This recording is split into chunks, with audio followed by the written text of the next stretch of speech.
This graphic represents the specific steps we need to take to calculate ROI.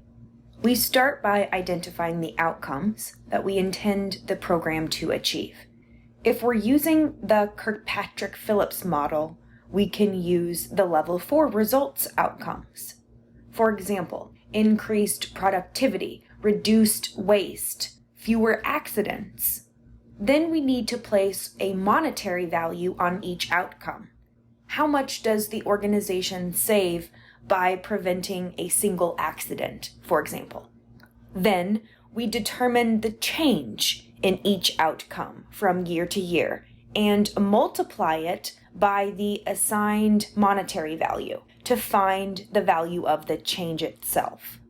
How many fewer accidents were reported this year compared to last year, and how much did this reduction save the organization? Next, we determine the costs of training, including the costs of program design, facilities, travel, lodging, and even lost productivity during trainees' absences. Finally, we can use the formula to subtract the total costs from the total benefits and divide the difference by the total cost of the investment. After multiplying the quotient by 100, we arrive at a percentage. Negative percentages mean the training program lost money.